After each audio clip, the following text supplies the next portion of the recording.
So the Romans ruled the world, destroyed themselves. Now here's the big part. The Roman Empire did not fall by invasion. It fell by disintegration. Disintegration means it fell apart, like a piece of cake that just broke up in little pieces. That's how the Roman Empire fell apart. Or you just broke up. And what happened was everybody scrambled for power. And the result was many little kingdoms. Instead of one kingdom, many little kingdoms. Let me give you some of their names. Spanian, Franco, Belgier. This is Roman kingdom. Anglo, Roman kingdoms. Portugal, Roman kingdom. We know these kingdoms in English. Franco, France. Belgier, Belgium. Porco, Portugal. Anglo, Spanian. They're all kingdoms. They are all Romans. They are all Romans. So their psyche, their mentality, ingrained. We were chosen by the gods to rule anybody who don't have our traits. They were chosen by the gods to be our servants and our slaves. They are not complete divine beings like us. We are superior. So the French and the Spanish, the Portuguese and the British, Anglo, call them Anglo, they decided to expand their kingdoms. So they came to Africa and the Caribbean, and we call it colonization. Colonization is the expansion of Greek leadership philosophy. So going to Africa and bringing slaves over as merchandise was easy. Why? Big nose, big lip, dark skin, busy head, black eyes. I found 1 million servants, they say. So they come to the West, they establish their plantations, whether it is Carolina or Florida or Louisiana or the Bahamas or Jamaica or Barbados or St. Kitts or St. Thomas or St. Lucia or Guyana or Mexico. They had their plantations and they couldn't use the people they met here because they killed them out with disease. And so they went and found some divine slaves chosen by the gods to work the ground. And they brought them over on ships. And the first ones to bring them was the Portuguese. The Portuguese told the British, we found some people to work the farms. And the British said, where you got them from? They follow us. And they went to the west coast of Africa. And then the French found out. The French said, oh, let's go get some too. And then the Spanish said, oh, let's get some too. And everybody started dashing for divine slaves. Remember, divine means you were chosen by the gods.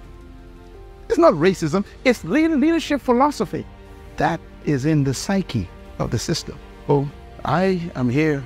You are here. Some of you of my pigmentation and millions of us here in the region because of a leadership philosophy. That's how important leadership is. If the blind lead the blind. We were being led and they convinced you. Matter of fact, if you read the writings of the oppressor, they wrote things like this. They read the Bible on you. They said, now you must be good slaves. And they gave us Jesus. You wonder why, the black Muslims and people like that rose up? Because they even used Jesus as part of manipulation. Jesus said you must be nice slaves. Then you'll go to heaven. If you go to heaven, you get robe and shoes. You can't get them now because we ain't giving you none. But, you get them and you get heaven. So now so the slave in the farm starts saying, I got a shoe. Massa, you got a shoe. All of God's children got a shoe. But I ain't gonna get mine until I go to heaven. I'll walk all over. See, in other words, you get yours now, Massa. I get mine and I go to heaven. All of that is brainwashing. Those songs that we used to glory and call Negro spiritual, you need to read the words of those songs. They are strong songs of conversion for your mind to make sure you never rise above. I used to sing them, so don't look at me funny. I was born in a little town called Baintown. That was a village of slaves. I'm trying to show you where leadership problems come from. So for 394 years, they ruled these islands and they made all of us believe you were born to clean my house. You were created to plant my corn. You were sent by God to wash my clothes and cook for my children. And so there we were stuck in the back room. Oh, by the way, you ain't got no charisma, so you must be seen and not heard. You see, that's part of the system. So you're supposed to work, but no one's supposed to see you.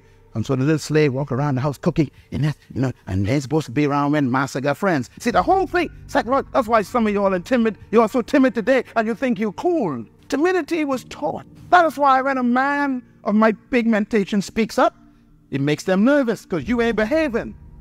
Some of you wonder why they thought Martin Luther King was a problem. Because he was a black man talking loud. You ain't supposed to talk loud. Stay in your southern church, have church with a stained glass window and shout by yourself. Don't come out here telling us we're wrong.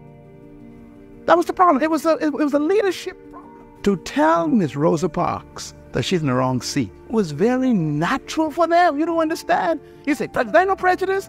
This is the conditioning of the culture. You ain't supposed to sit here.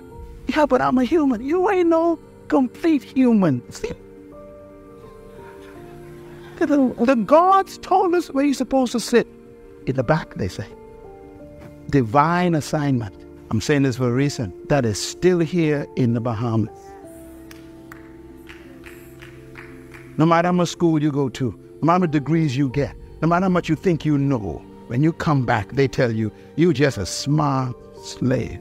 It's a leadership mentality. So now you know why Martin Luther was angry. You see why I hate oppression? Because I taught the truth. I love everybody. I like everybody, you know. I like everybody. But don't you ever imagine you're better than me.